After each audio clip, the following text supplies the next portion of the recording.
መሳኪን የቲምን ሞዴል እና ምስኪኖችን ሞዴል ነው። ቦርዶች አሉ። እንቅስቃሴያቸው ሁላ በቃ የዓላማ ነው። ሁለታውን መሳኪን በቀደም የ218 ዘካ የሚገባቸው የማዕድን ፕሮግራም ሰርተናል። ዘካቸውን ራሱ ለዚህ ማለት ለዚህ ለማህበር ማድረግ ይችላል። ከማንም በላይ ያሳያል። ቆይ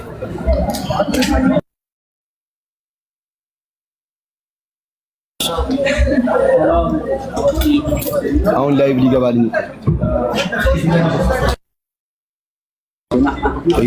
ይገባል ያለውን ነገር አጠራኝ አስረዳለሽ። ከዛ ስላንተ አስረዳለሁ። እወድሃለሁ፣ ወላሂ እወድሃለሁ። ወአለይኩም ሰላም ወረሕመቱላሂ ወበረካቱ። እንዴት ናቸው ጀማ? ሰላም ናቸው?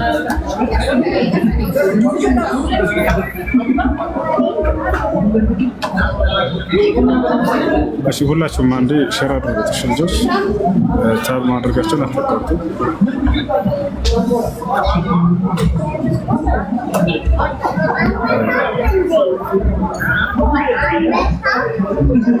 ወአለይኩም ሰላም ወረሕመቱላሂ ወበረካቱ።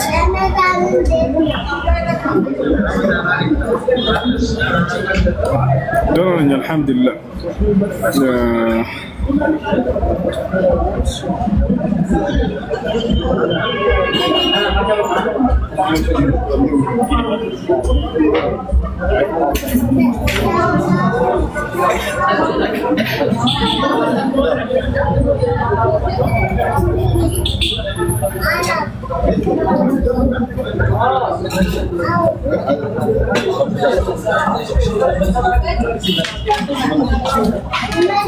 እሺ ልጆች አንዴ ታብ ማድረጋቸውን አታቋርጡ።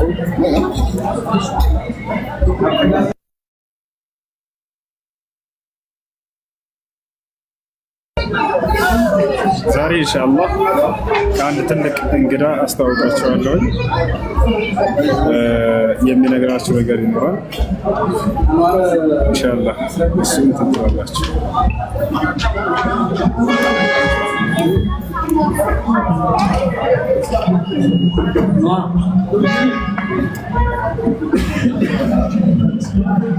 እሺ ሰላም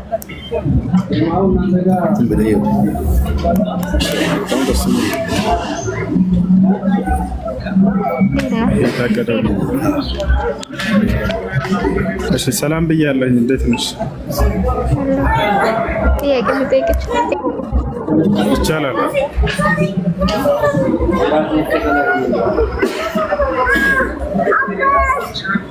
እሺ ጥያቄሽ ምንድን ነው?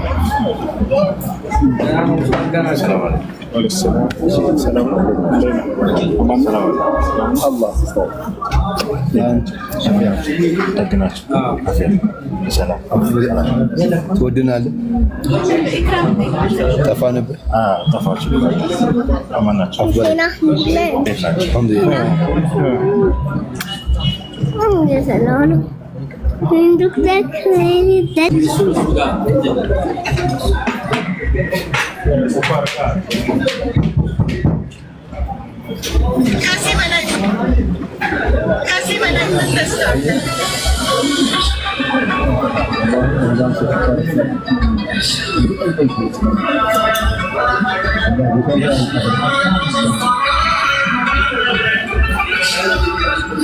ለምን አስወጣኸኝ? አላስወጣሁሽም ወገናሽ፣ ልኬልሻለሁ ግቢ።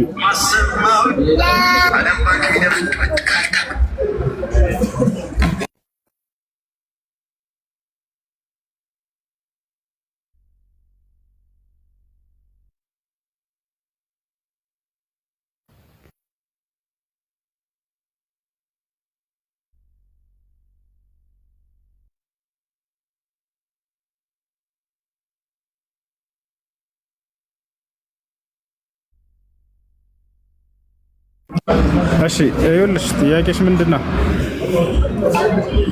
አሎ ትስማዒን ከላሚ ይሰማሻል? እሺ ጥያቄሽ ምንድን ነው? ኒየትሽን አንሺው።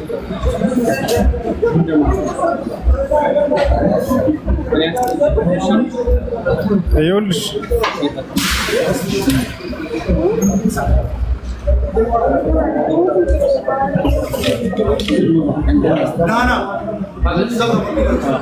አይሰማም?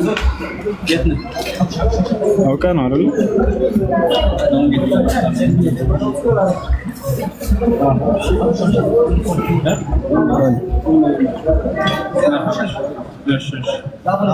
ዋሻ ሀይቢ እንዴላ እሺ አድምነች አውርዳት በቃ ያከለላት።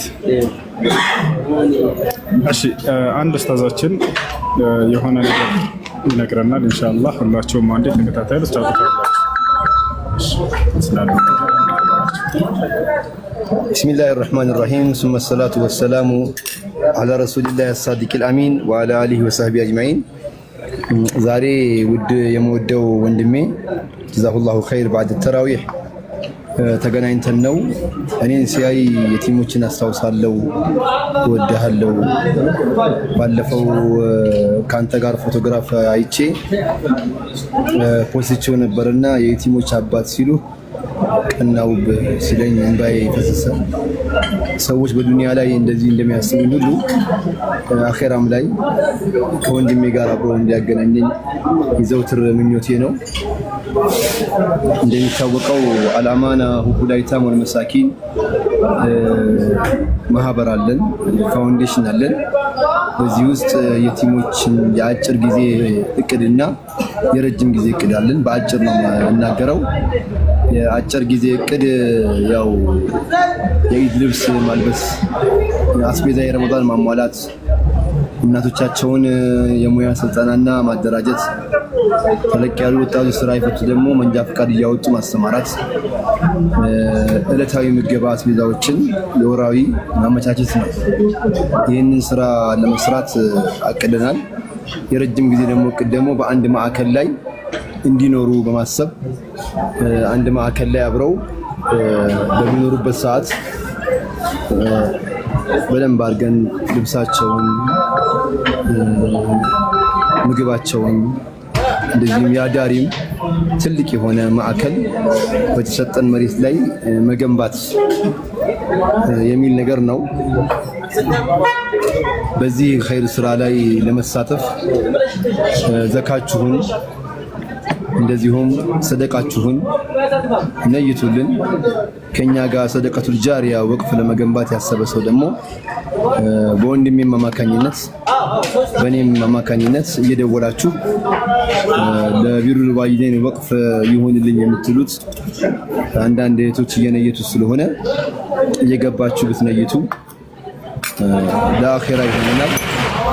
አገር ውስጥ የምትገኙ ደግሞ በሁሉም ባንክ 50-60 የሚል መንግስት ፈቅዶልን አቢሲኒያ 50-60፣ ዳሽን 50-60፣ አዋሽ 50-60፣ ኦሮሚያ ብቻ 50-60፣ ንግድ ባንክ 50-60 ካላችሁ አልአማና ሁቡል አይታም ብሎ ይወጣላችኋል። አደራችሁን የቲሞችን እንखाድማቸው እና አልብሳቸው።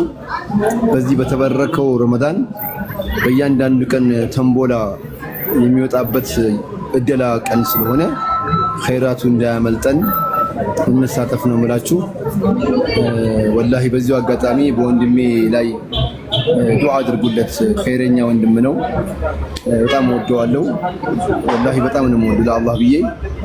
ምክንያቱም ለዲን ኢስላም ሰበበል ሂዳያ የሆነ ለብዙ ሰው እኛ ደግሞ በአይታሞች ዙሪያ እየሰራን ያለነውና አብራችሁ አባል ሆኑ፣ ተመዝገቡ።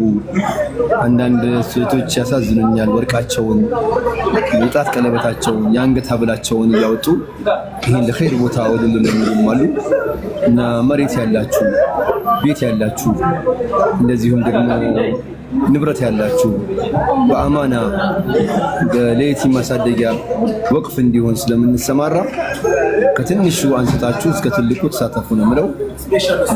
አላህ ይወደዳችሁ። ሽክራን እሺ ያ ጀማዓ ያው እንደሰማችሁት ኡስታዝ ትልቅ እቅድ አድርገዋል። ትልቅ እቅድ አላቸው ለአይታሞች። አሁን በእነሱ ዘንድ እየተዳደሩ ያሉ አይታሞች ጠይቄያቸው ኡስታዝን 1200 እና ከዚያ በላይ አይታሞች እንደሚገኙ ነግረውናል። እነሱም ከአህለል ኸይር እያሰባሰቡ እየጠየቁላቸው ነው የሚያበሏቸው፣ የሚያጠጧቸው እንዲሁም ደግሞ መጠለያ የሚያዘጋጁላቸው። ስለዚህ እነርሱም ለመጠለያ የሚሆን ትልቅ ያቀዱት ይሰራ የታሰበ ቤት አለ። እሱን በመስራት ላይ እንድታግዟቸው ከጎናቸው እንድትቆሙ ጥሪ እናደርጋለን። ነቢያችን ሰለላሁ ዐለይሂ ወሰለም ሐዲስ ላይ አነ ወካፊሉ የቲም ከሃተይን ፊል ጀና ብለዋል። እኔና የአይታሞችን የሚንከባከብ ሰው ልክ እንደነዚህ ወጣቶች እኩል ሆነን ጀነት እንገባለን ብለው ተናግረዋል። መጀመሪያ ጀነት የሚገቡት ነብዩ ሰለላሁ ዐለይሂ ወሰለም ናቸው ከተወለደ ሁሉ። ከዚያ በኋላ አብሯቸው የሚገቡት ደግሞ የቲም ተንከባካቢ ሰዎች ናቸው እና ከነዚያ ለመሆን ጣሩ እንላለን። የእጃቸውን አበርክቶ እንላለን። አሰላሙ አለይኩም ወረሕመቱላሂ ወበረካቱ። ያው ኢንሻአላህ ሌላው ደግሞ ስፖንሰርሺፕ ከፋለተል የቲም የሚባል ደግሞ ፕሮጀክት አለን። አብሽር ከፋለተል የቲም የሚል ለአንድ የቲም ድጎማ ነው። 72000 ብር አመታዊ ወጪ ድጎማ ማለት ነው። ወርሃዊ 6000 ብር የሚለውን ለመሳተፍ የሚፈልገ ሰው ኢንሻአላህ ያገኘን ነው የምለው። በአቅማችሁ ልክ አግዙን፣ ደውሉልን። ወንድሜም ጋር ደውሉና ኸይራት እንስራ ነው የምላችሁ ኢንሻአላህ። ሹክራን መርሐባ። ሰላም አለይኩም ወራህመቱላሂ ወበረካቱ። ያ ጀማዓ ለከማን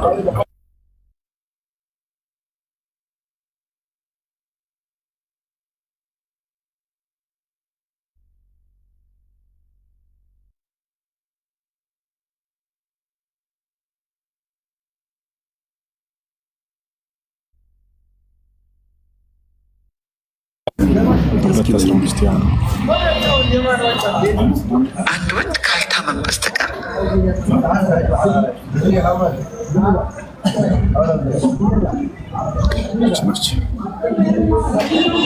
አሁን የገባንበት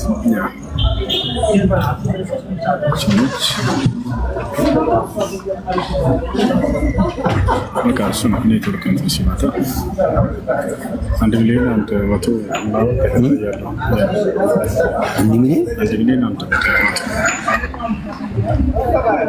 አይገርምም? 1 ሚሊዮን 100 ምናምን ተከታታይ ያለው 1 ሚሊዮን 100 ሺህ። እሺ ኡስታዝ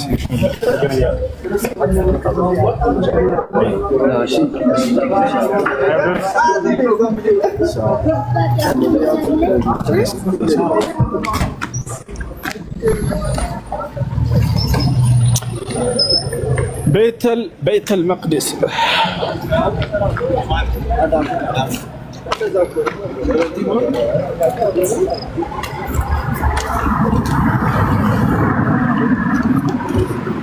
بيت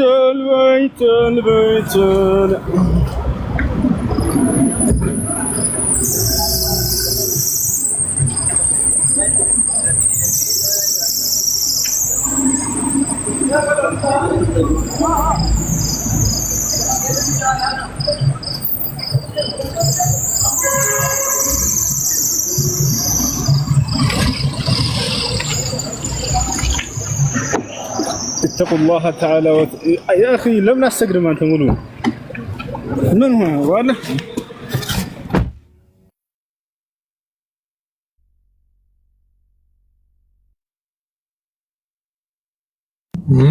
እኔ የምላችሁ ሆነ ሁሱ ብቻ ናት ትንቀሳቀስ። ኧረ አብሮኝ ጥላ ያለ እንዴ ብቻዬንም አይተወኝም ጥላዬ። ለነገሩ አመሽቷል ወላሂ ጥላ ያለው ለካ አለ ብለህ ነው ቀን ላይ ትቶኝ ሄዷል። አያናድም የወዲስ ነገር ኢንሻአላህ እንግዲህ እዛ ተሰማላችሁ ይኖራል። ተራፊቅ የለም የመጣው ሙሳ ለጉዳይ ነው ወላሂ ተራፊቅ ያው ሌላው ተባለ አሁን ተራው የመጣው ነው። እውነት ፈላጊ ነኝ አንተ ትቀልዳለህ። የሆነ ቻሌንጅ አሰባስበን ቀልድ ታሪያ ፈታወት ምን ችግር አለ? ሸጊት መኪና አግቢና ጥያቄዎች ካሉሽ መጠየቅ ትችያለሽ። እስከ ደጋግመው አስገቡሽ ነው ጠይቂያለሽ። አልጠየቅሽም ነሽ ግቢና ጠይቂ። ያው ተልኮሽ እና እዛ እናድርገው እናላጥሎ ብለው በዚህ ጠይቅ። እሺ ጥያቄሽ ምንድን ነው? ያው በዚህ ዞሮ የመጣው ግሩፕ እኔ ጥያቄ ስለ እስልምና ጥያቄሽ ምንድን ነው? እሺ ስለ እስልምና እንዴት ነግረኝ ነው ኢስላም አምላክ በነቢያት በኩል ለሰው ዘር ሁሉ የደነገገው ሃይማኖት ነው። አምላክ አላህን ሲናገር ኢነ ዲነ ዒንደላሂ ልኢስላም ከእኔ ከአምላካችሁ ከአላህ ዘንድ ትክክለኛ ሃይማኖት እስልምና ሃይማኖት ነው ይላል። شرع لكم من الدين ما وصى به نوحا والذي أوحينا إليك وما وصينا به إبراهيم وموسى وعيسى إنه ينسلنا ሃይማኖት እኔ ደነገግኩላችሁ ከዚህ በፊት ኖሕን አብርሃምን ሙሴን መሲሁን አድርጌባቸው የነበረውን ሃይማኖት እያለ ይናገራል። ይህ ነው ኢስላም የመጀመሪያው ትእዛዙ ምንድን ነው ከተባለ አንድና ብቸኛ የሆነውን አምላክ አላህን በብቸኝነት ማምለክ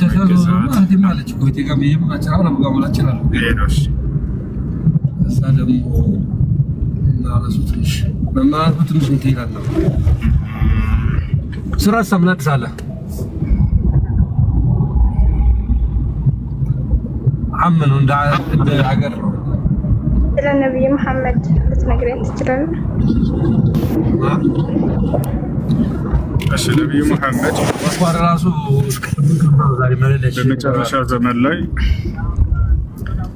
ያስነሳቸው ነብይ አላህም በቁርአን ላይ ሲናገር ካነ ሙሐመድን አባ አሐድ ምን ረሱሊላህ ወላኪን ረሱሉላህ ወኻተመ ነቢይን ሙሐመድ የነቢያቶች መጨረሻና መደምደሚያ ናቸው። እርሳቸው ምንድን ናቸው ከተባለ ባጭሩ የመጨረሻ ዘመን ነብይ ናቸው። እሺ ሳሚ ሰላም ሰላም ነው እሱ አለ አልሐምዱሊላህ። እንዴት ነህ? አሁን ግን ወደ 18 መኪና አለው። ቤት አትገባም እንዴ? አሁን ልገባ ነው። ጥያቄ ካለህ መጠየቅ ትችላለህ። የሚረብሽ ድምፅ አለ፣ ለዛ ነው። ይሰማኛል፣ ችግር የለውም። ከተሰማ ቀጥል። ኦኬ እንትን ነው ልጠይቅ የፈለኩት ማለት ነው። እንትኖች በፊት የአብርሃም ወይም ኢብራሂም እዚህ አሁን መካ ላይ ያለው ሀጅ የሚደረግበት ቦታ አለ አይደለ? እሱን በፊት እንደሚያደርጉ ታሪካዊ ማስረጃ ወይም ከቁርአን ታስረዳኛለህ? ይቻላል። እንግዲህ ያ መካ ላይ የሚገኘው ቤት መስጂድ ነው። አላህ መስጂድ አልሐራም እያለ ይጠራል። እንደ ማንኛውም መስጂድ አንድ መስጂድ ነው። ለመጀመሪያ ጊዜ ምድር ላይ የተሰራው መስጂድ ነብዩ ሙሐመድ ሰለላሁ ዐለይሂ ወሰለም ሲጠየቁ ማ ሁወ አወሉ መስጂድ ፊል አርድ ያ ረሱላላህ ተባሉ። አንቱ የአላህ መልእክተኛ ሆይ በምድር ላይ የተሰራው የመጀመሪያው መስጂድ የትኛው ነው ሲባሉ አልመስጂድ አልሐራም አሉ። መካ የሚገኘው መስጂድ አልሐራም ነው አሉ። ይሄ ከሐዲስ ማስረጃ ነው። ከቁርአን ደግሞ ማስረጃ በምድር ላይ የመጀመሪያ የተሰራው ቤተ አምልኮ ወይንም መስጂድ መካ እንደሆነ ሲናገር ኢነ አወለ በይትን ውዲዐ ሊናስ ለለዚ ቢበከተ ሙባረከን ወሁደን ሊልዓለሚን ይላል። ለሰዎች ምድር ላይ የተሰራው የመጀመሪያው ቤተ አምልኮ ያ መካ ላይ የሚገኘው ነው ይላል ያለ። ስለዚህ ከሰው ልጆች ታሪክ ጀምሮ ያለ የነበረ የሆነ ቤተ አምልኮ ወይንም መስጂድ ነው ማለት ነው። ብቻ በእንትን አስደግፈ ነበረ። ብቻ አሁን ያለበት ሁኔታ ትንሽ አስቸጋሪ መሰለኝና መቼ ነው ላይ በምትገባል? በሌላ ጊዜ ገብቼ ጠይቃለሁ። ሌላም ጥያቄ አለኝ።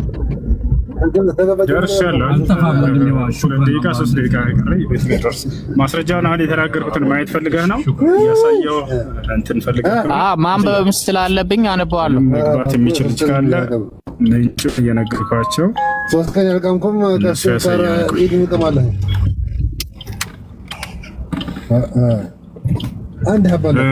إن أول بيت وضع للناس للذي ببكة مبارك بقى لدرس አንድ ታገሱ። አልሐምዱሊላህ ወላሂ ሰላም ነው። ሰላም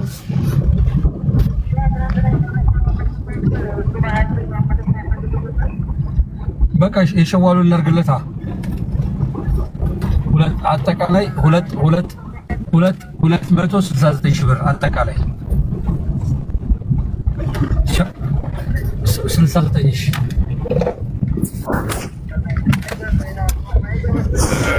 በ20 ነው የሚሄደው። በ20 15 ቀን ይቆያል እዛ። አዎ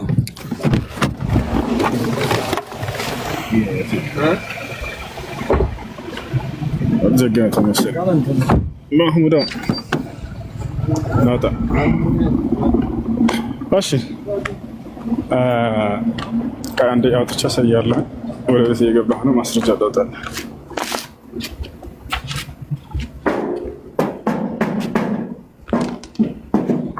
إن أول بيت وضع للناس للذي ببكة مباركا وهدى للعالمين فيه آيات بينات مقام إبراهيم ومن دخله كان آمنا ولله على الناس حج البيت من استطاع يا جاسر كيزا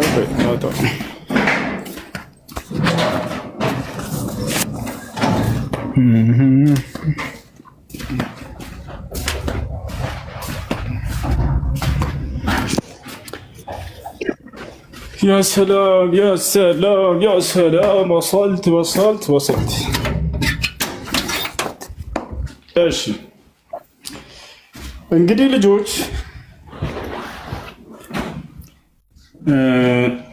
ማስረጃውን ቆይ ላሳያችሁ። ነቢያችን ሰለላሁ ዐለይሂ ወሰለም ሲጠየቁ ጊዜ ምድር ላይ የተሰራው የመጀመሪያው መስጂድ የትኛው ነው ሲባሉ መካ ላይ የሚገኘው መስጂድ አልሐራም ነው አሉ። አላህም ቃል በቃል በቁርአን ላይ የተናገረውን ቆይ ላሳያችሁ። በምድር ላይ መጀመሪያ የተሰራው ቤት ወይንም መስጂድ እሱ ነው። እና ከመሐመድ በኋላ ነው የተሰራ እሱ አይደለም። መጀመሪያ ምድር ላይ መጀመሪያ ለሰዎች የተሰራው በምድር ላይ የተሰራው ቤት አምልኮ ብሎ ይገልጸዋል። የተሰራው የመጀመሪያው እርሱ ነው። ከነ አብርሃምን በፊት ሁላ ነበረ። እሱንም አሳያለሁ። እንዴት ከሰው ልጆች ታሪክ ጋር እንትን የሆነ ታሪካዊ ነገር ትሰጠኛለህ? ከቁርአን ውጪ የሆነ ታሪካዊ ማስደገፊያ ከገዛ መጽሐፍ እሰጥሃለሁ። መጽሐፍ ቅዱስ ላይ ሁሉ አለ። በቃ ያሳይ በአብርሃም ጊዜ የተሰራ መስጊድ ብሎ መካ ላይ ያለው መካ ቃል በቃል ነቢያቶች መጽሐፍ ቅዱስ ላይ ወደ መካ ሄዳቸው ሀጅ አድርጎ ብሏቸዋል እግዚአብሔር። ላሳይ መካ ያሳያለሁ መጽሐፍ ቅዱስ ላይ። እሺ መካን ራሱን ዋና አራት ማለት መስጂዱን በእሱን ሁሉ አሳያለሁ። አይ እሺ ኑ ተመልከቱ። መጽሐፍ ቅዱስ ላይ እንገባለን። እሺ ባይብል ይታያል አይደለ ሳሚ?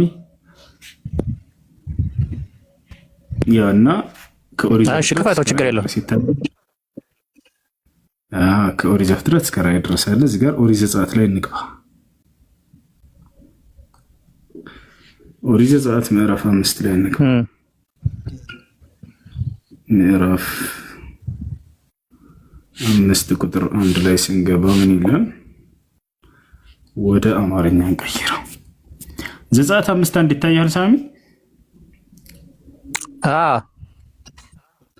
እና እዚህ ጋር አዲስ ዓለም አቀፍ ትርጉም ችግር የለም፣ ሁሉም አንድ አይነት ናቸው። የአማርኛውንም የመጀመሪያውን ከፍቼ አሳያለሁ። ከዚያም ሙሴና አሮን ወደ ፈርዖን ሄዱና የእስራኤል አምላክ እግዚአብሔር እንዲህ ይላል፣ በምድረ በዳ በዓል ያከብሩልኝ ዘንድ ሕዝቤን ልቀቅ አሉት ይላል። አሁን እዚህ ቦታ ላይ ወዴት ነው ሄዶ የተባሉት? ምን ለማድረግስ ነው ሄዶ የተባሉት የሚለውን እዚህ ሂብሩ የሚለው ላይ እንግባ። በዕብራይስጥ ነው አይደል የተጻፈው ሳሚ መጽሐፍ ቅዱስ? እስኪ እንጨርሰው እንጂ እሱ ነው ወደ ታች አንጨርሰው እኮ ልንጨርሰው ነው ላሳየህ ነው። እሺ ኦሪት ዘጸአት ዕብራይስጥ አልችልም በነገራችን ላይ እኔ። ችግር የለውም ወደ አማርኛ እንቀይረዋለን። ያውና ዘጸአት 5:1 ወደ ትይዩ ዕብራይስጥ ይሄድ ይላል አይደል? እሺ 5:1 እሺ። አዎ እነዚህ ቦታ ላይ ወዴት ነበር ሄዶ የተባሉትና ምንስ ለማድረግ ነበር የሚለውን እዚሁ የትም ሳንሄድ መፍቻ ቦታው ላይ ይፈታልናል። እስኪ እዚህ ጋር ወዴት እንደሆነ እንመልከት። ያው ሐጅ ለማድረግ ይላል ይታያል።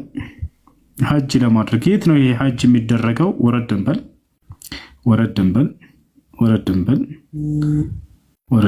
እቺ ምን ትላለች ሳሚ? ማድረግ አረበኛ እስኪ በአረበኛ እቺ ወደ መካ ሐጅ ማድረግ። አይዋ ወደ መካ ነው እንትና አላለኝም በነገራችን። ቆይ ኦሪት እዛ ጋር አሁን ኦሪት ዘጸአት ምዕራፍ 5 ቁጥር 1 ላይ ሕዝቤን ልቀቅ ያለው ፈርዖንን ነው አይደለ? አሃ እሺ ፈርዖንን ልቀቅልኝ ያለው እነሱ ወደ እስራኤል ነበር እየሄዱ የነበሩት አይደለ? እንትን ነው ለዚያን ጊዜ ብቻ አይደለም። ያማ ነፃ ሊያወጣ ጊዜ ነው። ነፃ ሊያወጣቸው ባለ ጊዜ ነው ሕዝቤን ልቀቅ የተባለው። ነገር ግን በዚያው ጊዜ ሐጅ ለማድረግ ሕዝቦቹን ልቀቅልኝና ስጠኝ እያለው ነበር። ያው ይሄንን ያስቀምጠው ራሱ መጽሐፍ ቅዱስ ነው እና ሐጅ ወደ መካ ሐጅ ለማድረግ ብሎ አስቀምጦታል። እዚህ የቃል በቃል ራሱ መፍቻ ላይ ላሳየህ። የቃሉ መፍቻ ያው ይታያል። የቃሉ አመጣጥ ይላል ሐጅ ማድረግ ተብሎ ነው የተቀመጠ። ሐጅ ማድረግ። ስለዚህ ወደ መካ ሐጅ አድርጉ ዘንድ። አሁን ደግሞ ምን ላሳየህ መሰለህ? ራሱን ካዕባን ላሳየህ። ያንን 4 ማዕዘኑን መካ ላይ ያለው መጽሐፍ ቅዱስ ላይ እስኪ በእርግጥ እንትን አላለኝም። በእርግጥ ሄድ ሌላ ገና ሐጅ የሚያደርጉ ብፁዓን ናቸው የሚል ቃል በቃል አሳይሃለሁ። ሐጅ የሚያደርጉ ብፁዓን ናቸው ይላል። ላሳየህ ስል በግዕዝ ነበር የምታሳየኝ ነው። በአማርኛ ነው እንጂ ወንዳ በዕብራይስጥ ነው። ከዚያ በኋላ ወደ አማርኛ። ግዕዝ ምን አገባው? ወደ ዕብራይስጥ እየወሰድከው ማለት ለትርጉም እንዴት እንዳልከው ግራ ገባኝ። ምንም ግራ የሚገባ ነገር የለም። እያሳየሁ ነው። ቀጥታ እዚህ ቦታ ላይ ይሄ ያንተ መጽሐፍ ቅዱስ ነው አይደል? ያው ከኦሪት ዘፍጥረት እስከ ራዕይ ድረስ ያቷል። በዕብራይስጥ ነው መጀመሪያ የተጻፈው። የዕብራይስጡ ላይ ገብተህ ቀጥታ ወደ አማርኛ ቀይርልኝ በለው፣ ራሱ ይቀይርልሃል።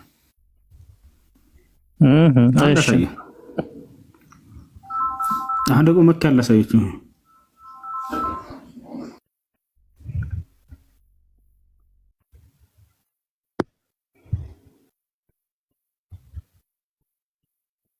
ላሳየህ ሳሚ ለመጨረሻ አሁን መካ ላሳየህ። ያን 4 ማዕዘኑን ካዕባን መኖሩን ከነቢዩ ሙሐመድ ሰለላሁ ዐለይሂ ወሰለም በፊት አሳየኝ ብለህ ነበር በገዛ መጽሐፍህ ላይ። መካ ላሳየህ ነው። እሺ ስለዚህ የት እንሄዳለን? ኢሳያስ ላይ እንሄዳለን። ኢሳያስ ላይ እንሄዳለን።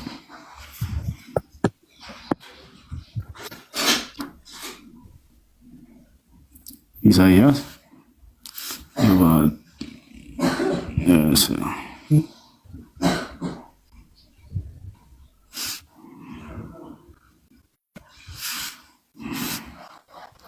ሰባት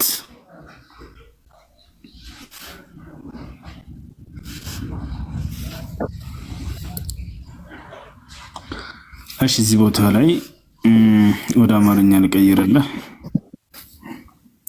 ኢሳያስ 27:7 ይላል አይደል ሳሚ? እሺ 27:7 እሺ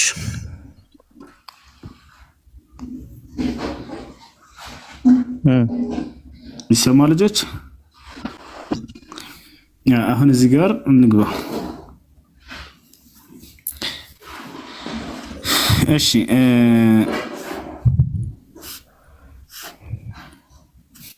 እሺ እዚህ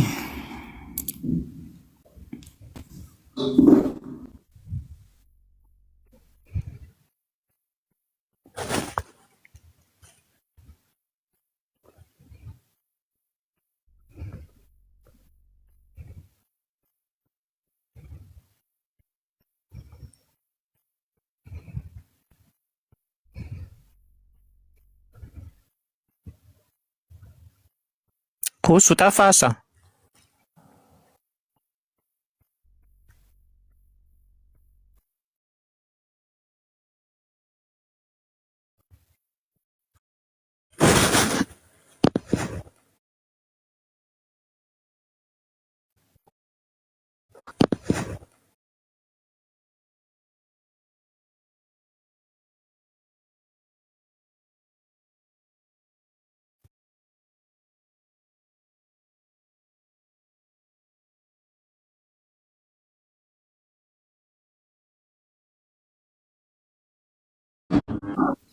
እቺን ኦሪጂናል ወርድ እስኪ ምንድናት? እሷን እንመልከታት ምን እንደሆነች ኮፒ እናድርጋትና ቀጥታ እዚህ ጋር እናስቀምጣት።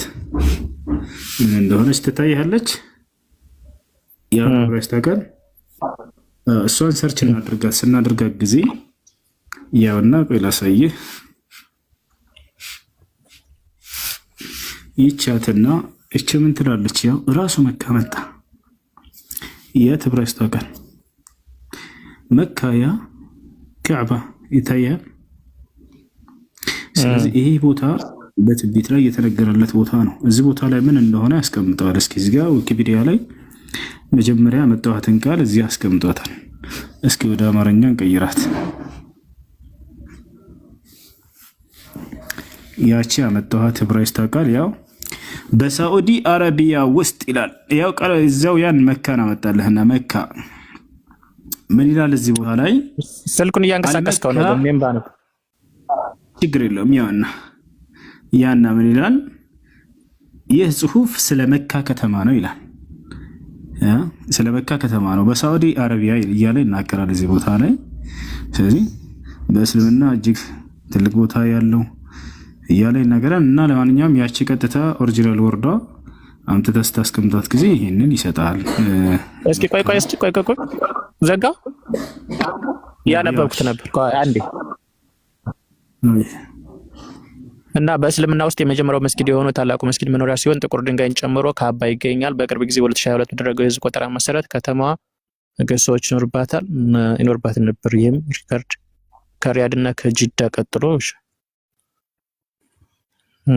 እና ሊዮሽ በደስክ እና ያው ራሱ ያ እና ይሄን ይመስላል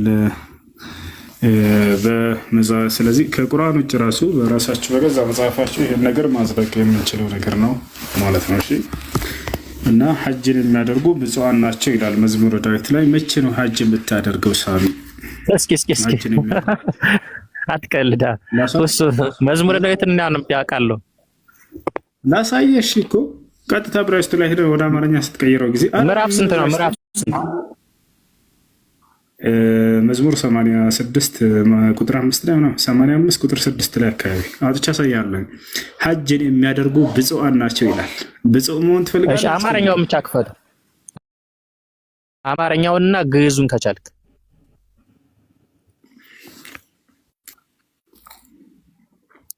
እንግሊዘኛው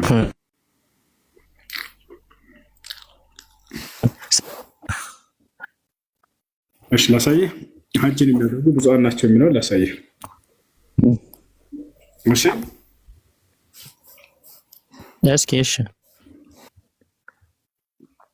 የካሜራውን አዝሮ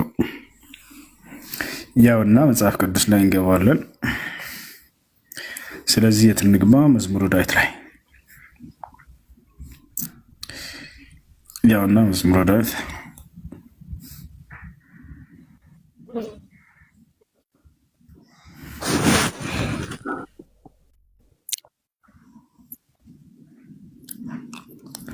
المزامير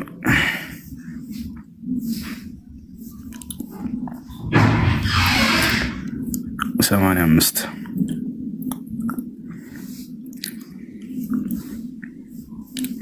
እሺ አማርኛ አድርገው። ችግር የለውም ወደ አማርኛ አልቀይረህና ቁጥር 6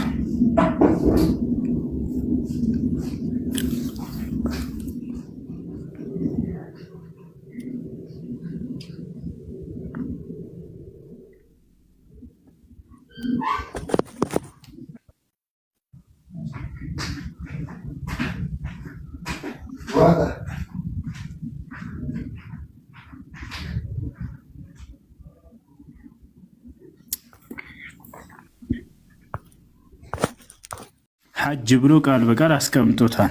ሐጅን የሚያደርጉ ብፁዓን ናቸው ይላል። ልባቸውን በሐጅ ላይ የጣሉ ብፁዓን ናቸው።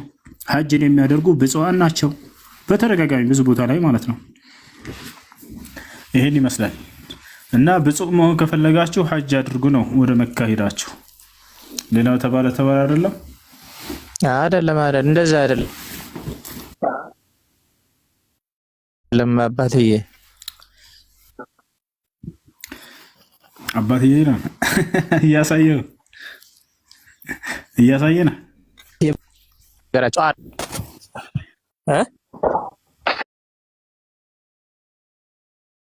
ቅጣቱ እሱ ላይ እንጂ እሷ ላይ አይደለም። እሷ ላይ ያለባት ምንድን ነው? ያችን አንድ ቀን ቀባ ማውጣት ብቻ ነው። ቅጣቱ የለባትም። ፈቃደኛ አልነበረችም። ያለ ውዱ በስልክ ቁርአን መቅራት ይቻላል ወይ? በላጩ በውዱ መቅራት ነው። በውዱ መቅራት ነው። ነገር ግን ያለ ውዱ ብትቀሩ እንደ ወንጀለኛ አትቆጠሩም። ችግር የለውም። እሺ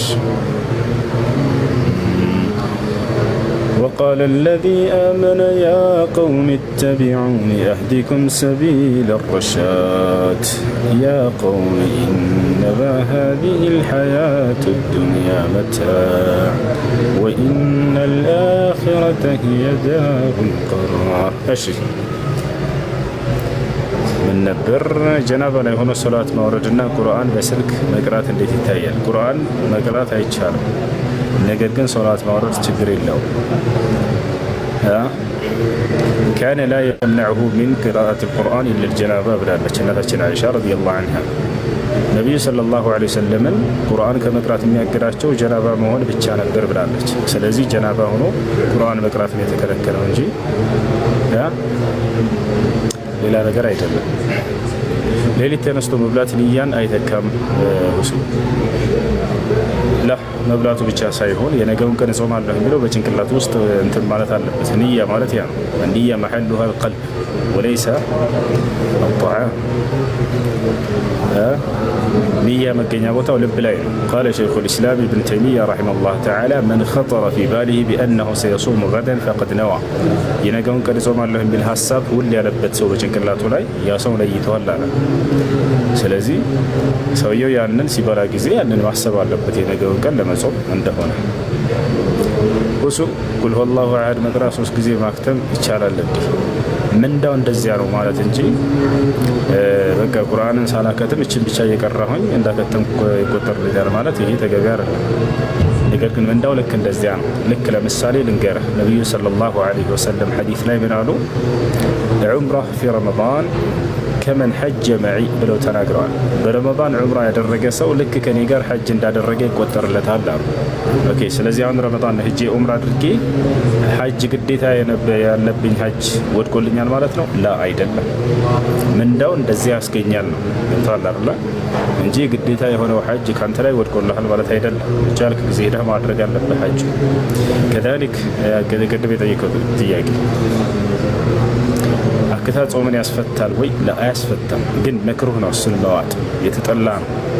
ትፋው ስለዋጥከው ግን ጾም አይበላሽ። እሺ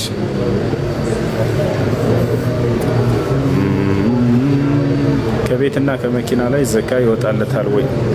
ቤቱ ለመሸጥና ለማትረፍ የተቀመጠ ከሆነ ዘካ አለበት። መኪናውም ለመሸጥና ለማትረፍ በርሱ የተቀመጠ ከሆነ ዘካ አለበት። እሺ ኪራይ ከሆኑ ሁለቱም ቤቱም መኪናው ኪራይ ከሆኑ ሁለቱም በዛታቸው በራሳቸው ዘካ ይወጣላቸው። ነገር ግን ከሚገኘው ገንዘብ ዘካ አለባቸው። ቤቱ ተከራይቶ የሚመጣው ገንዘብ ለዘካ መጠን የሚደርስ ከሆነ ዘካ አለበት። መኪናም እንደዛው ታክሲ ሰርቶ ገንዘብ የሚያስገባ ከሆነ ከመኪና ሳይሆን ከሚገባው ከሚሰራው ዘካ አለበት። ነስር ጾምን ያስፈታል ወይ? አያስፈታም። አያስፈታም። ሻር መውሰድ ጾምን ያጠፋል ወይ? አያጠፋም። ነገር ግን ወደ አፍህ እንዳይገባ ጥንቃቄ አድርግ። ሳታስበው ቢገባ ጾም አይበላሽም። አቆሆን ብለህ ከዋጥከው ውሃውን የዛኔ ጾም ይበላሻል። እሱ ሀይድ ላይ ሆነን ቀን ላይ ብንበላ ችግር የለውም። ችግር የለውም። እሺ ዊትር ላይ በጀማዓ ቁኑት ዱዓ ማድረግ ይቻላል ወይ? ይቻላል። ችግር የለውም። ኢማሙ ያደርጋል፣ እናንተ ተከትላችሁ እሱ አሚን ትላላችሁ። አዛን ሳይጨርስ መስገድ ይቻላል ወይ? አይቻልም። አዛን ሲባል ጊዜ ምን ማድረግ እንዳለብን ነብዩ ሰለላሁ ዐለይሂ ወሰለም አስተምረዋል። ቃለ ነብዩ ሰለላሁ ዐለይሂ ወሰለም ኢዛ ሰሚዕቱም ኒዳእ ፈቁሉ ሚስለ ማ የቁሉ ልሙአዚን ወኢዛ ቃለ ሐየ ዐለ ሰላህ ሐየ ዐለ ልፈላህ ፈቁሉ ላ ሐውለ ወላ ቁወተ ኢላ ቢላህ ወኢዛ እንተሃ ሚን ልአዛን ፈቁሉ አላሁመ ረበ ሃዚሂ ዳዕወት ታማ ወሰላة القائمة آت محمدا الوسيلة والفضيلة وبعثه مقام محمودا الذي وعدته إنك لا تخلف الميعاد من قالها حلت له شفاعتي يوم القيامة. النبي صلى الله عليه وسلم የአዛን ድምፅ በምትሰሙ ጊዜ ሙአዚኑ እንደሚለው ልክ እንደርሱ እየተከተላችሁ በሉ። ሐየ ዐለ ሰላህ ሐየ ዐለ ልፈላህ የሚለው ላይ ሲደርስ ላ ሐውለ ወላ ቁወተ ኢላ ቢላህ በሉ። አዛኑን ሲጨርስ አላሁመ ረበ ሃዚሂ ዳዕወት ታማ እስከ መጨረሻው ይህን በሉ። ይህን ያለ ሰው የትንሣኤ ቀን የልጃ ለእርሱ ብቁ ሆናለታለች ብሎ ተናግረዋል። ስውር እየበላህ አዛን ካለ ማቋረጥ አለብኝ ወይንስ መጨረስ? ማቋረጥ አለባቸው። 23 መስገድ ይቻላል፣ ችግር የለውም። ነቢያችን ሰለላሁ ዐለይሂ ወሰለም ጋር ሰውየው መጥቶ ጠየቃቸው። ጃአ ረጁሉን ኢለ ነቢይ ሰለላሁ ዐለይሂ ወሰለም ወቃለ ያ ረሱለላህ أوص إلى رسول الله صلى الله عليه وسلم عن صلاة الليل فقال صلاة الليل مثنى مثنى. ስለ ሌሊት ሶላት ተጠየቁና ነብዩ ሰለላሁ ዐለይሂ ወሰለም የሌሊት ሶላት ሁለት ረክዓ እያደረጋችሁ መስገድ ነው አሉ። ስለዚህ ሁለት እያደረጋችሁ መስገድ ነው ብለው አልገደቡትም። ራሳቸው ደስ እስካላችሁ ትሰግዳላችሁ። ከዛ መጨረሻ ላይ ግን ዊትር መስገድ አለባችሁ። ነብዩ ሰለላሁ ዐለይሂ ወሰለም ይጀዓሉ አኺረ ሶላቲኩም ቢልሌይል ዊትራ ስላሉ የሌሊት ሶላታቸው መጨረሻ ዊትር አድርጉ ብለዋል። አለመገረዝ ሐራም ነው እንዴ? አዎ በወንዶች ላይ ሐራም ነው አለመገረዝ፣ በሴቶች ላይ አይደለም። ሴቶች ላይ ግዴታ አይደለም። በስህተት እኔ ካፍር ነኝ ማለት ችግር አለው ወይ? ምን ነሸጊቱ ካፍረሻል። ሰውየው በንጹህ አይምሮ ሳይታማ ለቀልድም ቢሆን እየተጫወተም ቢሆን እኔ ካፍር ነኝ ካለ ይከፍራል።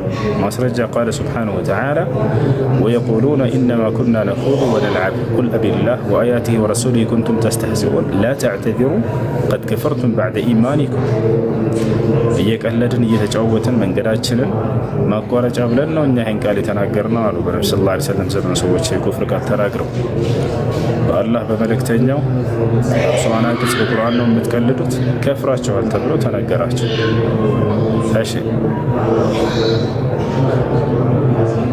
እሺ አንድ ሴት ኒቃቢስት ለመሆን ግዴታ ቁርአን ማወቅ አለባት ወይ? ባትቀራም ስለ እስልምና ባታውቅም ትለብሳለች ወይ? አማኝ መሆኗ ብቻ በቂ ነው። ማስረጃ ቃለ ሱብሓነሁ ወተዓላ ያ አዩሃ ነቢዩ ቁል ሊአዝዋጅከ ወበናቲከ ወኒሳኢል ሙእሚኒን ዩድኒነ ዐለይሂነ ሚን ጀላቢቢሂነ። አንተ ነቢይ ሆይ ሚስቶችህን ሴት ልጆችህን ምእመናት ሴቶችን በሙሉ ሰውነታቸው ላይ ጅልባባቸውን ይለቁ ዘንድ እዘዛቸዋል። ምእመናት ሴቶች ነው እንጂ ያለው የግዴታ ዓሊም መሆን ይጠበቅባታል አለ። እሺ መሽኒያ መንካት ይፈታል ወይ?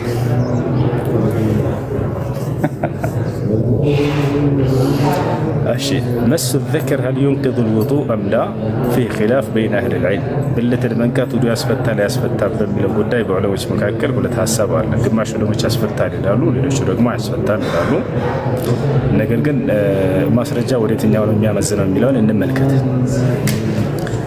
ያስፈታል ያሉት የትኛውን ማስረጃ ይዘው ነው? አያስፈታም ያሉት የትኛው ማስረጃ ይዘው ነው? ትክክለኛ የትኞቹ ነው የሚለውን መጨረሻ ላይ እንሄድበታለን። ያስፈታል ያሉት ነብዩ ሰለላሁ ዐለይሂ ወሰለም መን መሰ ዘከረሁ ፈልየተወደእ ስላሉ ነው። ብልቱን የነካ ሰው ውዱእ ያድርግ ብለዋል። ይህ የሚያሳየው ውዱእን ስለሚያስፈታ ነው አሉ። እሺ ያንኛችስ ከተባለ جاء رجل إلى النبي صلى الله عليه وسلم وقال يا رسول الله هل مس الذكر ينقض الوضوء؟ فقال له النبي صلى الله عليه وسلم لا إنه عضو منك. አንድ ሰው መጣና ወደ ነብዩ ሰለላሁ ዐለይሂ ወሰለም ጋር አንቱ የአላህ መልእክተኛ ሆይ ብልትን መንካቱ ያስፈታል አላቸው። ነብዩ ሰለላሁ ዐለይሂ ወሰለም አያስፈታም ማለት አያችሁ። ቅድም ብልትን የነካ ውዱእ ያድርጋሉ እንደሚፈታ ያሳያል እሱ። አሁን ደግሞ ብልትን መንካቱ ያስፈታል ወይ ሲላቸው አያስፈታም ማለት ገብታችኋል። ምክንያቱም አሉና አሁን አዳምጡ። ምክንያቱም لأنه عضو منك አሉት። ምክንያቱም እርሱ አንዱ የሰውነት ክፍልህ ነውና አሉት። ያው ስለዚህ ከዚህ የምንረዳው አንድ ሰው እንደ ማንኛውም ኖርማል ሰውነቱ ሳያስበው ቢነካ ብልቱን ውዱእ እንደማይፈታ ነው። ገብታችኋል። ስለዚህ ቀደም ይፈታል ያሉት ያኛውን إذا كان بشهوة በስሜት ከነካው ነው። ነገር ግን ይሄኛው ምን አሉት ነብዩ ሰለላሁ ዐለይሂ ወሰለም እንደ ማንኛውም ሰውነት ክፍልህ ነውና አይፈታም አሉት። ልክ ለምሳሌ ልብስ እየለበስክ ከሻወር በኋላ ሳታስበው ልትነካ ትችላለህ አይደል? የዛኔ በስሜት ነው አይደለም እንደ ማንኛውም ኖርማል ሰውነት ሳታስበው። ስለዚህ የዛኔ ውዱእ አይፈታም ማለት ነው። ነገር ግን ሰውየው ይፈታል ያሉት ያኛው እንደማንኛውም የሰውነት ክፍሉ ሳይሆን ስሜትን አስቦ ስሜት እየተሰማው ሰውየው ብልቱን ከነካካ የዛኔ ነው ይፈታል ያሉት። ይህን ይመስላል። መሱ ዘከር ቢሸህዋ ينقض الوضوء وإذا كان بدون الشهوة لا ينقض الوضوء። ይህንን ሕክም እናወጣለን ማለት ነው ከሁለቱ ሐዲሶች አይጋጭም። የብልት ፀጉር በስንት ቀን ነው መላጨት ያለበት? በ40 ቀን። ማስረጃ ቃለ አነስ ብን ማሊክ ረዲየላሁ ዐንሁ ወቀተ ለና ረሱሉላህ ሰለላሁ ዐለይሂ ወሰለም ፊ ቀስ الأظافر ونتف الإبط وحلق العانة وقص الشوارب على ألا نتركه فوق 40 يوما። አነስ ብን ማሊክ የተባሉ ታላቁ ሱሐባ ምን አለ? የአላህ መልእክተኛ ነብዩ ሰለላሁ ዐለይሂ ወሰለም አራት ነገራቶችን የ40 ቀን ጊዜ ገደብ አድርገውልናል አለ። አንደኛ ጥፍርን መቁረጥ፣ ከ40 ቀን በላይ ማድረግ የለበትም። ሁለተኛ ይሄ ምንድን ነው ብብት ፀጉር መንጨት፣ ካልተቻለ መላጨት ይቻላል፣ ችግር የለውም። ሶስተኛ የቀድሞ ቀነስ እችን መቀነስ ላይ ብዙ ሰው ይሄን ይላጨዋል፣ ስህተት ነው። ወይንም በጣም ያሳድገዋል፣ ስህተት ነው። መካከለኛ ነው መሆን ያለ መቀነስ ነው ያለበት። ቁሱ ሸዋሪብ ጅዙ ሸዋሪብ ነው ያሉት ነብዩ ሰለላሁ ዐለይሂ ወሰለም። ቀድሞ ቀነሳቸውን ቀነሱት ነው ያሉት። መጨረሻ ላይ የብልት ላይ ፀጉርን በመላጨት ላይ እንዲሁ የ40 ቀን ጊዜ ገደብ አደረጉልን አለ። ስለዚህ እነዚህ ከ40 ቀን ማለፍ የለባቸው፣ ከ40 ቀን ማለፍ የለባቸው። የራስን ፀጉር እስኪያክል እንዳትጠብቅ። በራስሽ ሻሃዳ መያዝ ትችላለሽ። አሽሀዱ አን ላ ኢላሀ ኢለላህ ወአሽሀዱ አነ ሙሐመድ ረሱሉላህ። እሺ ጢስ ሰንደል ማጨስ ጾምን ያበላሻል ወይ? ችግር የለውም። ነገር ግን ልክ ወደ አፍንጫችሁ እንዲገባ አትሳቡት። ሆን ብላችሁ አውቃችሁ ያን የተከለከለው። ዝም ብላችሁ ቤቱን ለማጨስና ቤቱን ፏ ብትን እንዲህ ችግር የለውም። የማዳመን ሸበካ ሰርቄ መጠቀም ይቻላል ወይ? አይቻልም ያለ ፈቃዳቸው። የሰዎችን ኢንተርኔት ያለ ፈቃዳቸው መጠቀም ይሄ ሌብነት ነው፣ ስርቆት ነው። ያልተገረዘ ሰው መስገድ ይችላል ወይ? አዎ መስገድ አለበት። ንጽህናውን ጠብቆ መስገድ አለበት። ግን መገረዝ እንዳለበት አሳውቁት። ነብዩ ሰለላሁ ዐለይሂ ወሰለም ግዴታ አድርገዋል መገረዝን በወንዶች ላይ። خمس من الفطرة ومنه الختان 5 ከተፈጥሮ ግዴታዎች ናቸው። ከእነርሱ መካከል አንደኛው ግርዘት ነው ብሎ ተናግረዋል። ግርዘት በወንዶች ላይ ግዴታ ነው። ተራዊህ ሰግደን ዊትር ባንሰግድስ ይላል። እንደዚያ መሆን የለበትም። ነብዩ ሰለላሁ ዐለይሂ ወሰለም እጅዐሉ አኺረ ሶላቲኩም ቢልለይል ዊትራ ብለዋል። የሌሊት ሶላታቸውን መዝጊያ መጨረሻ ላይ ዊትር አድርጉ ስላሉ፣ ስለዚህ ዊትር መስገድ አለባቸው። ኒቃብ ግዴታ ነው ወይ? በዑለሞች መካከል ኺላፍ ቢኖረውም ግዴታ ነው የሚለው ነው ትክክለኛ። الشيخ عبد العزيز بن باز، الشيخ ابن عثيمين፣ الشيخ صالح الفوزان ታላላቅ ዑለሞች ይሄን አቋማቸው። ተራዊህ በየ2 ረካ ዱዓ ያደርጋሉ ይቻላል ወይ? ለዘወትር ማድረጉ ከነብዩ ሰለላሁ ዐለይሂ ወሰለም አልተገኘም ይሄ ነገር። ነገር ግን ሰውየው እንዳጋጣሚ እንዳሰላምነት ዝም ብሎ አላህ እንዲለምን እንደ ጥፋት አይታይበትም። ነገር ግን ያንን እያቋረጡ በመካከል ሶላዋት እንላለን ዱዓ الجماعي الصلوات الجماعي هذا امر مبتدع ليس له اصل في سنة النبي عليه الصلاة والسلام። አንድ ሙስሊም እግዚአብሔርን ብሎ ቢምል ካፊር ያስብለዋል ወይ? አዎ ያስብለዋል። ምክንያቱም አላህ ሱብሓነሁ ወተዓላ የራሱ የሆኑ ስሞች አሉኝ በእነርሱ ብቻ ጥሩኝ ብሏል። እርሱ ያልነገረንን ስም በራሳችን መሰየም ስህተት ነው፣ ክህደት ነው። አላህ በቁርአን ላይ ሲናገር ወሊላሂ አልአስማኡል ሑስና ፈድዑሁ ቢሃ ይላል። ለእኔ ለአላህ ጥሩ ስሞች አሉኝ በእነርሱ ብቻ ጥሩኝ ብሏል። ተቻል ወዘሩ الذين يلحدون في اسمائه سيجزون ما كانوا يعملون። እነዚያ በስሜ ላይ የሚያጣመሙ የሌለኝን ስም በኔ ላይ የሚለጥፉ ሰዎች እነሱን ተዋቸው አለ። በሚሰሩትንም ስራ ይመነዱበታል ነገ ትንሣኤ ቀን እያለ ተናገረ። ስለዚህ አላህ ራሱ በሰየመልን ስም ብቻ ነው የምንጠራው። هذه عقيدة من عقيدة أهل السنة والجماعة في باب الأسماء والصفات.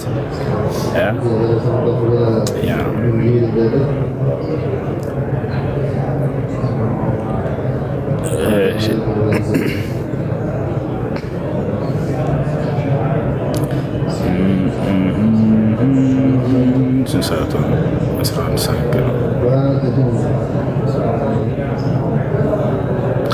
ማርያ ለረሱል ሚስታቸው ናት ወይ? በዑለሞች መካከል ኺላፍ አለ። ከሚስታቸው ነች ያሉ አሉ። ነገር ግን እሷ አይደለም አመዛኛው እኛው ነው። እሷ ሚስታቸው አይደለችም። እሺ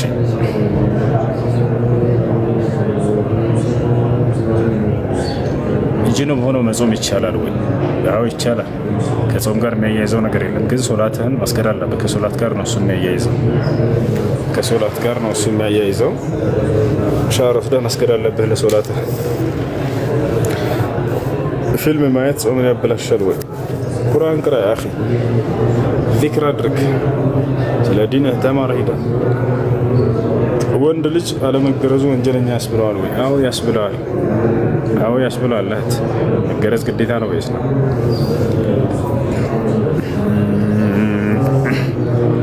وقال الذي آمن يا قوم اتبعون يهدكم سبيل الرشاد يا قوم إنما هذه الحياة الدنيا متاع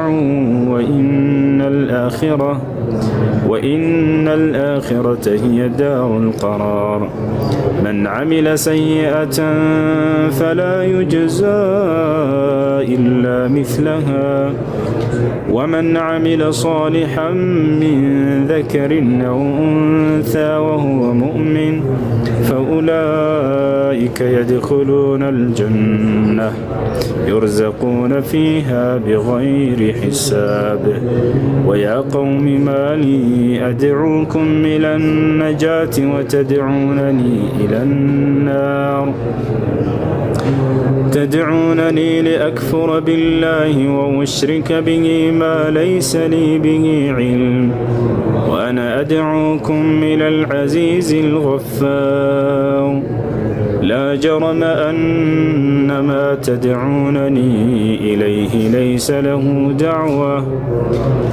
له دعوة في الدنيا ولا في الآخرة وأن مردنا إلى الله وأن المسرفين هم أصحاب النار فستذكرون ما أقول لكم وأفوض أمري إلى الله إن الله بصير بالعباد فوقاه الله سيئات ما مكروا وحاق بآل فرعون سوء العذاب النار يعرضون عليها غدوا وعشيا ويوم تقوم الساعة أدخلوا آل فرعون أشد العذاب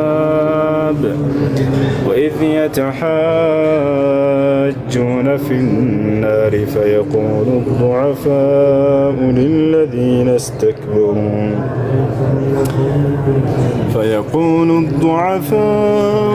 للذين استكبروا إنا كنا لكم تبعا فهل أنتم مغنون عنا نصيبا من النار قال الذين استكبروا إنا كل فيها إن الله قد حكم بين العباد وقال الذين في النار لخزنة جهنم ادعوا ربكم يخفف عنا يوما من العذاب قالوا أولم تك تأتيكم رسلكم بالبينات قالوا بلى قالوا فادعوا وما دعاء الكافرين إلا في ضلال إنا لننصر رسلنا والذين آمنوا في الحياة الدنيا ويوم يقوم الأشهاد يوم لا ينفع الظالمين معذرتهم ولهم اللعنة ولهم سوء الدار. إيه المسجد معناه؟ إيه المسجد معناه؟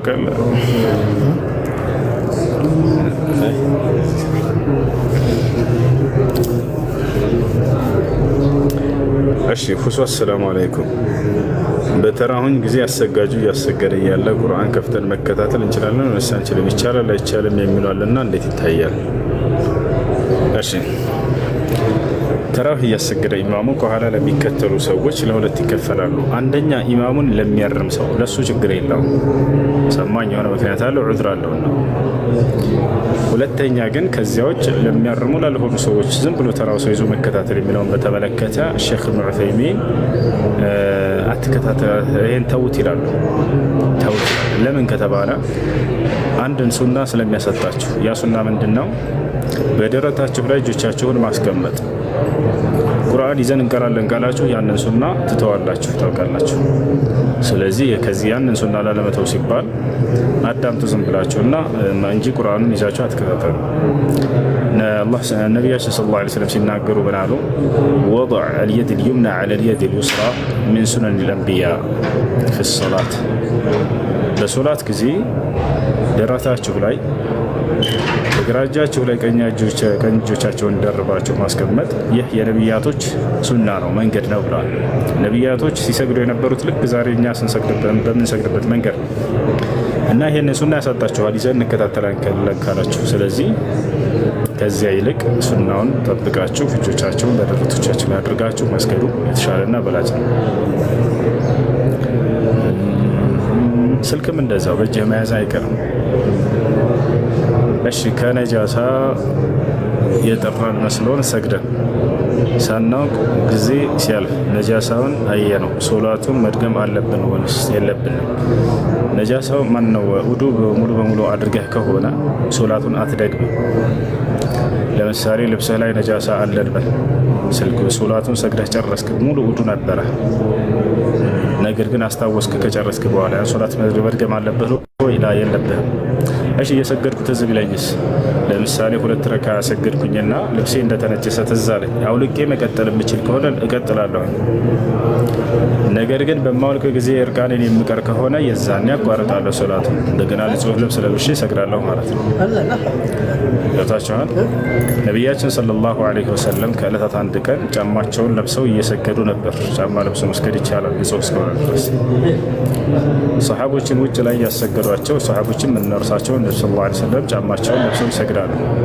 እየሰገዱ እያለ በመካከል 2 ረካ አሰግደው 2 ረካ ጫማቸውን አውልቀው ሶላታቸውን ቀጠሉ። ልብ በሉ፣ 2 ጫማ በጫማ 2 ረካ በጫማቸው ሰገዱ። ከዚያ እንደገና 2ቱን ደግሞ ጫማቸውን አውልቀው ቀጠሉ። በዚህ ጊዜ ሰሓቦችን ተከትሏቸው ያናድርገዋል። ከሰላመቱ በኋላ ጠየቋቸው፣ አንቱ የአላህ መልእክተኛ 2 ረካ ሲያሰግዱን በጫማ አሰግደውና ከዚያ 2ቱን እንደገና ጫማዎትን ሲያወልቁ ተመለክተን እኛም አውልቀናል፣ ለምንድን ነው ብለው ጠየቋቸው። ከዚያ ነብዩ ሰለላሁ ዐለይሂ ወሰለም እንዲህ አሉ፣ 2 ረካ አሰግጃቸው እንደጨረስኩኝ መልአኩ ጅብሪል ዐለይሂ ሰላም ወደ እኔ መጥቶ ሙሐመድ ሆይ የለበስከው ጫማ ሳታየው ነጃሳ ረክቷልና ሶላትህን እዚሁ እያለህ ሳታቋርጥ ጫማህን አውልቀህ ቀጥል ሶላትህን አለኝ። ለዚያ ነው አሉ። ከዚህ ምን እንረዳለን? ሰግዳችሁ ያንን በነጃሳ ጫማ የተሰገዱትን ሶላት ውድቅ ቢሆን ወዲያው ባቋረጡና እንዳዲስ በሰገዱ ነበር። ገብታችኋል? ነገር ግን ሶላቱን ለማይበላሽ ከዚህ እንረዳለን። ማውለቅ የምንችል ከሆነ ልብሳችንም ላይ ቢሆን ለምሳሌ ከላይ የደረብነው ልብስ ተነጅሶ ከሆነ ሶላታችንን መቀጠል እንችላለን። አውልቀ ነው። ገብታችኋል? ያ መነጀሱ ትዝ ቢለን። ነገር ግን እርቃናችንን የሚያስቀረን ከሆነ የዛኔ ሶላቱ አይሆንም። ለምሳሌ ነጃሳው ያለው ፓንታችን ላይ ከሆነ አውልቄ እቀጥላለሁ ሶላቴን አትልም። ምክንያቱም እርቃናን ትቀራለህ የዛኔ ስታውልቅ። ገብታችኋል? ነገር ግን ጫማ ወይም ደግሞ ከላይ የተደረበ ጃኬት ሊሆን ይችላል። እንደሱ ላይ ከሆነ ችግር የለውም። ወደም አንተ የጠየቀው ጥያቄ አሰላመትክ፣ ሙሉ ውዱ አለ፣ ልብስ ግን በነጃሳ ነበር የሰገድከው። ካሰላመትክ በኋላ ትዝ ቢልህ ያንን እንደገና መመለስ አለብህ ወይ? አይጠብቅብህ። መመለስ እንደማይጠብቅህ ማስረጃው ነብዩ ሰለላሁ ዐለይሂ ወሰለም ቀደም የመጀመሪያዎቹ 2 ረካዓዎች እንደገና መልሰህ ስገድ በነጃሳ ጫማ ነው ያሰገድከው አልተባሉምና አሁን ይሄን ጨረስን። ነገር ግን የውዱ ችግር ቢሆንስ? እሱ ደግሞ ሌላ ነው። ሰግጄ ጨረስኩኝ፣ ገብታችኋል? ግን ውዱ አላደረግኩም ነበር ወይም ጀናባ ላይ ነበርኩኝ፣ ከጀናባ ሳልታጠብ ነው የሰገድኩት። ይሄን ሶላት እስከተባለ ይሄን መድገም አለብኝ። ይሄ ከዚያኛው የተለየ ነው። ነቢያችን ሰለላሁ ዐለይሂ ወሰለም እየሰገዳችሁ እያላችሁ ሐዲስ ላይ ሲናገሩ ምን አሉ? ኢዛ አሕደተ አሐዱኩም ወሁወ ፊ ሶላህ ፈልየንሰሪፍ ወልየተወዳእ ወልዩሰሊ አሉ። አንዳችሁ ሶላት ውስጥ ሆኖ ሳለ እየሰገደ ሳለ ውዱ ቢፈታ ወይም ውዱ እንደሌለህ ትዝ ቢለህ የዛኔ ሶላቱን ያቋርጥ እንደገና ተመልሶ ወደ አድርጎ ይስገዳል።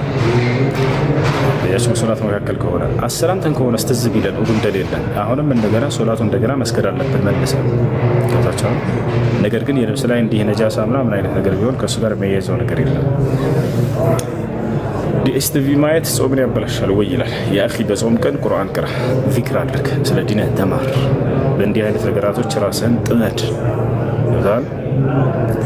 ያን ማየት ጾምን ያበላሻል ወይ ወደሚለው ስንመጣ ጊዜ የተከለከለ ሐራም የሆኑ ነገራቶች ከሆኑ ጾማቸውን ምንዳውን ይቀንሱታል። ካልሆኑ ግን ምንዳውን አይቀንስም፣ ግን ተضيع للوقت ይሄ ጊዜን ማባከን ነውና ሙስሊም በዚያ ነገር ራሱን ጊዜው ሊያሳልፍ አይገባም።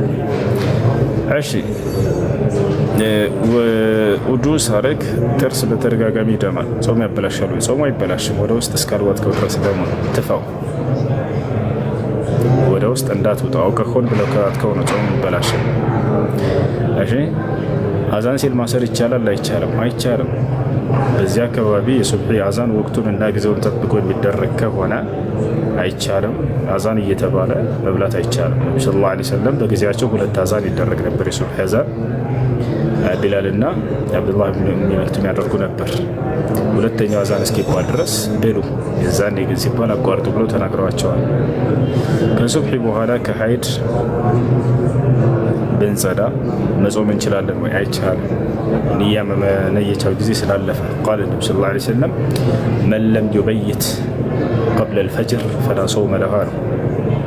ከሱብሒ በፊት ያልነየተ ሰው ጾም የለውም ብለዋል። ስለዚህ ሀይዳችሁ የጸዳችሁት ከሱብሒ በኋላ ከሆነ የዚያንን ቀን መጾም አይቻልም፣ ጊዜው ስላለፈ። በረመዳን ራሱን ያጠፋ ሰው የት ነው የሚገባው? ጀሃነም ከተዘጋ።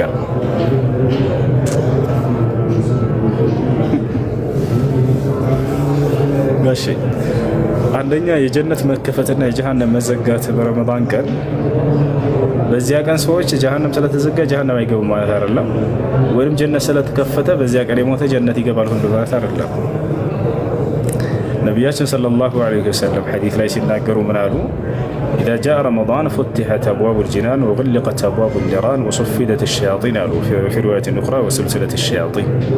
رمضان سيمتا يجنة بروج كفتالو يجهنم بروج يزقالو سيطاناتوچم يتاثرالو አሉ።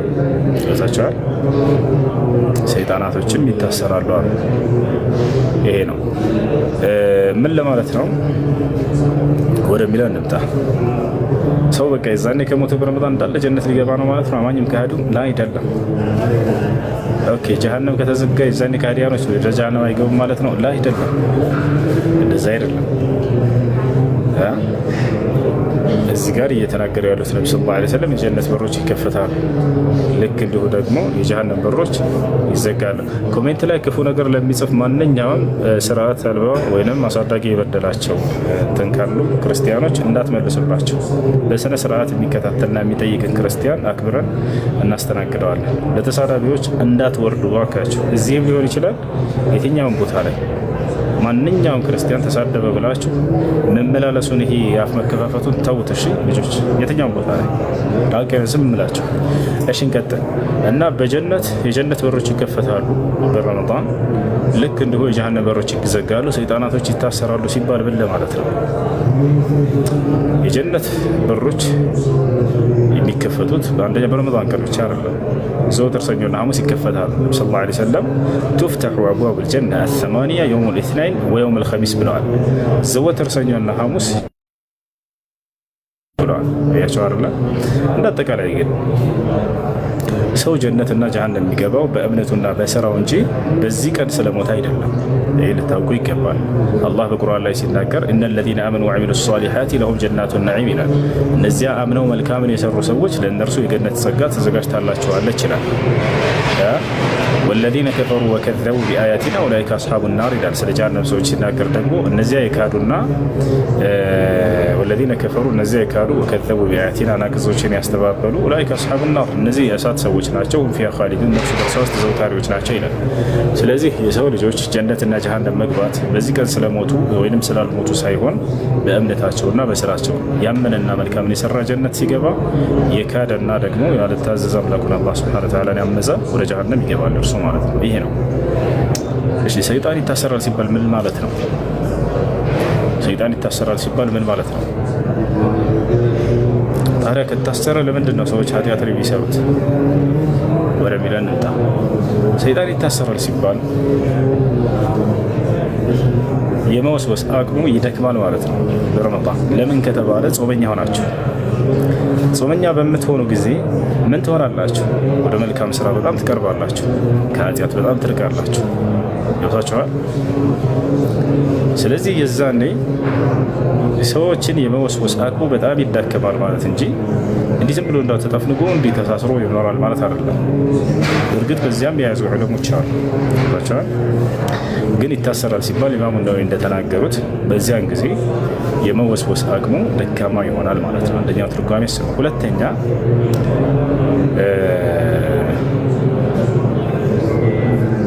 ይታሰራል ተብሎ የተገለጸበት አለ። ሌላኛው ይታሰራል ሲባል ጊዜ ዋና ዋናዎቹ ሰይጣናቶች በጣም አማጽያንና አደገኛ እንትኖች የሆኑት ሰይጣናቶች ይታሰራሉ ማለት እንጂ ሁሉም ማለት አይደለም። ቦታቸዋል ነው። ያ ነው እንዳጠቃላይ በረመዳን የመወስወስ አቅሙ ይዳከማል ከሌላው ጊዜ በተለየ መልኩ ለማለት ነው። እሺ ሁሱ ሌላ ጥያቄ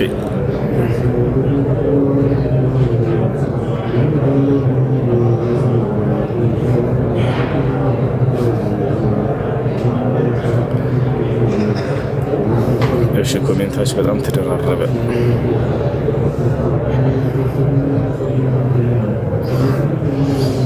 አይነ ትልቅ ነው ይላል ካሳውን።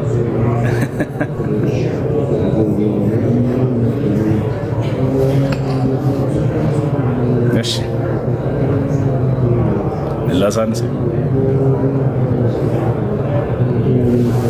አሸማኛው ወደ ጥያቄያቸው ሄዱ። መናገር አልፈልግም፣ ግን መጽሐፍ ቅዱስ ላይ ኢየሱስ ክርስቶስ ምንም መልክ የለውም ማስተሊታ ነው ይላል መጽሐፍ ቅዱስ። ምን ትላለህ? ላሳይህ።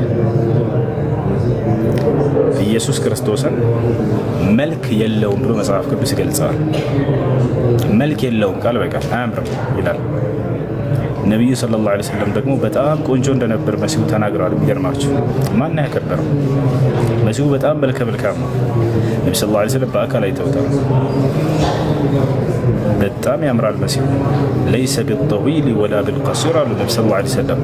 በጣም ረጅም አይደለም መሲሁ፣ በጣም ማጨርም አይደለም። ወላኪነሁ መርቡዕ፣ ነገር ግን እርሱ መካከለኛ ተክለ ሰውነት ያለው ነው አሉ። ዐሪድ በይነ መንኪበይህ አሉ፣ ይሄ ትከሻዎቹ ሰፋ ያሉ ናቸው አሉ። ዋሲዑ ሰድር፣ ደረቱ ሰፋ ያለ ነው። በቃ ወንዳ ወንድ ነበር፣ በጣም ያምራል። ሸዕሩሁ ካነ ኢላ ሸሕመቲ ኡዝነይህ፣ ጸጉሩ እስከ ጆሮ ጫፍ ይደርሱ ነበር። በጣም ላዛ የሆነ የጸጉር ባለቤት ነው አሉ። ምንድን ነው ይህ? ለስላሳ ጸጉር ማለት ነው። እንደ አፍሪካውያን ቁርጭጭ ያለች ያረለች እና በጣም ውብ ነበረ መሲሁ ዒሳ ዓለይሂ ሰላም። በጣም ያምራል። ቅላትን ቀልቀል ያደረገ ነጭ ነበር አሉ። በጣም የገረጣ ነጭ አይደለም፣ በጣምም ቅልት ያለ ቀይ አይደለም። ቅላትን ቀልቀል ያደረገ ነጭ ነው አሉ። በጣም ያምራል መሲሁ ያ ጀማዓ። ነብዩ ሰለላሁ ዐለይሂ ወሰለም አነ ሰኡኽቢሩኩም ዐንሁ ፈዕሪፉሁ ብለው ነው የጀመሩት። እኔ ስለ እርሱ ልነግራችሁ ነው እወቁት ከወዲሁ መሲሁን ብለው ነግረውናል። በጣም ያምራል። ነገር ግን በጣም ምንም መልክ የለውም ብሎ መጽሐፍ ቅዱስ ይናገራል። አያምርም ነበር በክርስትና አስተምህሮ ማለት ነው። ላሳያችሁ። ይሄን ጥቅስ ክርስቲያኖች ለኢየሱስ ክርስቶስ ነው ብለው ያምናሉ። እኔ ያለ ማስረጃ አልነግራቸውም። ያው ኢንሻአላህ እሺ ወጣል እሺ መርሐባ እሺ አይ ኑ ላሳያችሁ። ኢሳይያስ 53 ላይ ተመልከት።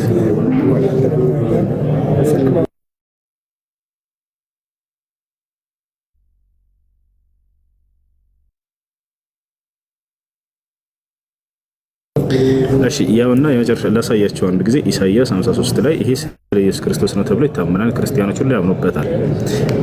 ምን ይላል እዚህ ጋር? እርሱ ግን ስለ መተላለፋችን ቆሰለ፣ ስለ በደላችንም ደቀቀ ይላል። ይሄ ለእርሱ ነው ብለው ያምናሉ ክርስቲያኖች።